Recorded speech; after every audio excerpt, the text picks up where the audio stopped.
अस्सलाम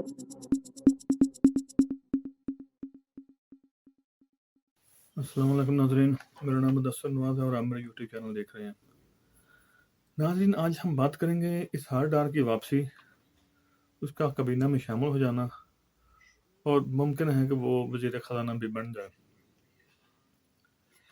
नाज़रीन, आज इसहाक डार ने बतौर सेनेटर हल्फ उठा लिया। ये वही शख्स है जिसने शरीफ ख़ानदान के लिए मनी लॉन्ड्रिंग की, उनका जो नाजायज़ पैसा था उसको बाहर भेजा और हुदैबिया पेपर मिल को इस मकसद के लिए इस्तेमाल किया। और इस केस में इसहाक डार का अपना बयान हल्फी भी मौजूद है, जिसमें उसने इस बात का पूरा खुलासा किया है कि उसने किस तरह पैसे बाहर भेजे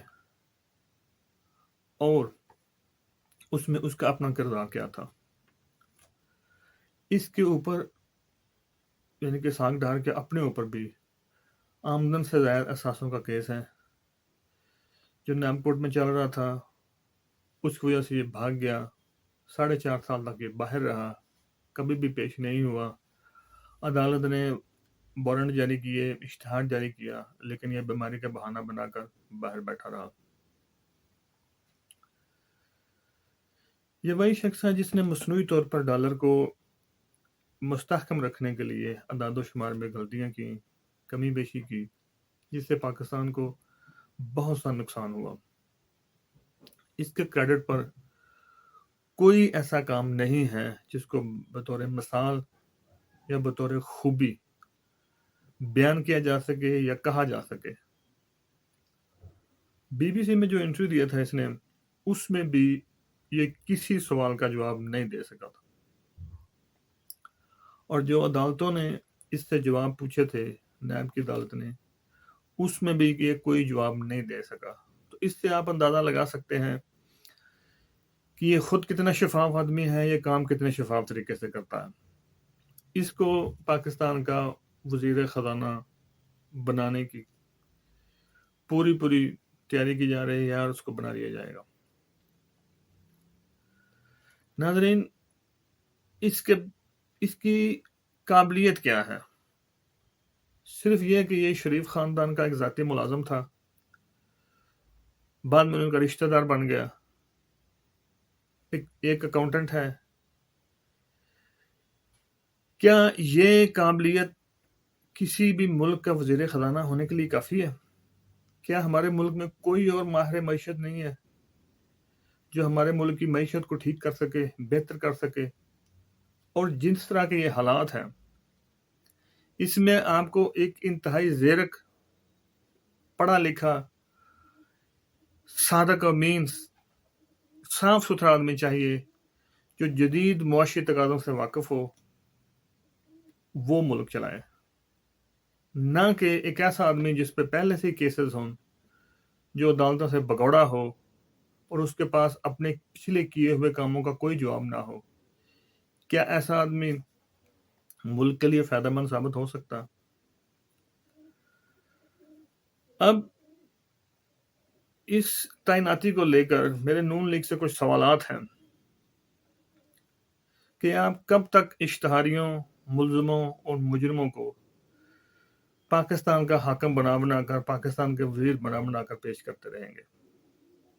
कब तक आप इस मुल्क पर जुल्म करते रहेंगे? कब तक आप इस मुल्क को अपनी मर्जी से अपने लिए चलाएंगे? आपने कल को अवाम के पास भी जाना है, इलेक्शन में भी जाना है। आप में बिल्कुल भी खुदा का खौफ नहीं है कि मुल्क किन हालात से गुजर रहा है और आपके काम क्या है, आपके करतूत क्या है, आप क्या कर रहे हैं। पीडीएम की जो गवर्नमेंट है उसमें से 70% लोग पहले से ही मुकदमात में हैं, उनमें मुकदमे हैं। ये मैं नहीं कह रहा। जो बिलावल ने इंटरव्यू दिया था अमेरिका में, उसमें उस सहाफ़ी ने पूछा था कि आपकी जो काबीना है 70% लोग जो हैं वो इंडाइटमेंट पे हैं, यानी कि उन पे फर्द जुर्म कहीं पर लग चुकी है, कहीं पर लगनी है।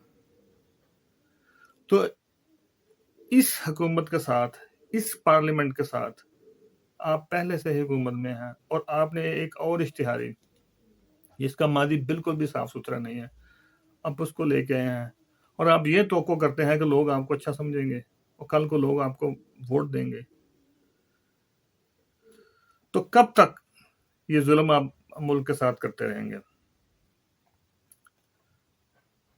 दूसरा बड़ा सवाल जो है वो मेरा अदलिया से है कि किस कानून के तहत एक इश्तिहारी मुल्ज़िम को वज़ीर ख़ज़ाना बनाया गया?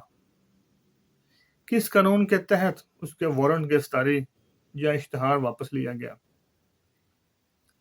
किस कानून के तहत उसको एग्जोनरेट करके पार्लियामेंट में भेजा गया? क्या कानून इतना बेबस हो चुका है कि वो एक मुजरिम को नई सजा दे सकता? अगर लोग कानून से बालातर हैं तो अदालतें बंद कर दें। अगर मुजरिमों ने अपनी मर्जी के काम करने हैं, अपनी मर्जी की वजारतें लेनी है, अपनी मर्जी से आना है, अपनी मर्जी से जाना है, तो आप फिर क्या कर रहे हैं? आप कानून की हुक्मरानी की कोशिश क्यों नहीं करते जिसका आपने हल्फ उठाया हुआ है?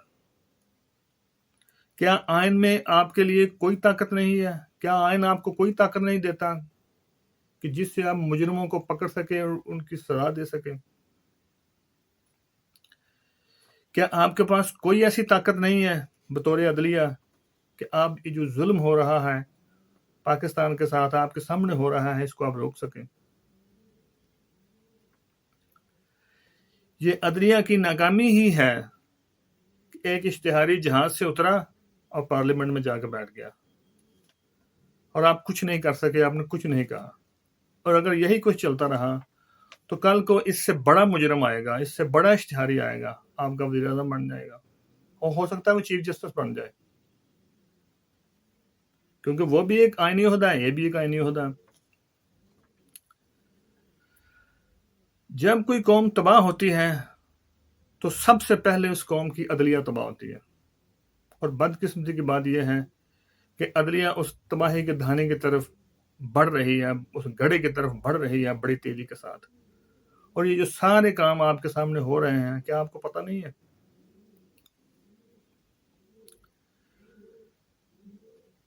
कोई ओहदा किसी शख्स के ज़मीर से बड़ा नहीं होता और कोई फर्द वाहिद कानून की हुक्मरानी से बाहर नहीं होता, वो कानून से बालातर नहीं होता। अगर किसी शख्स का ज़मीर किसी ओहदे के सामने झुक जाए, ज़मीर बिक जाए, तो उस शख्स को सोचना चाहिए। और अगर किसी मुल्क में कोई शख्स कानून से बालातर हो जाए तो उस कौम की अदलिया को सोचना चाहिए।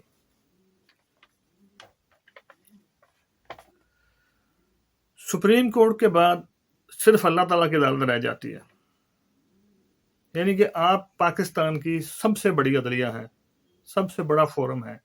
इसके बाद कोई फोरम नहीं है, उसके बाद अल्लाह ताला का फोरम है जहां सारों ने पेश होना है और आप अल्लाह ताला की अदालत के नायब के तौर पे काम करते हैं पाकिस्तान में।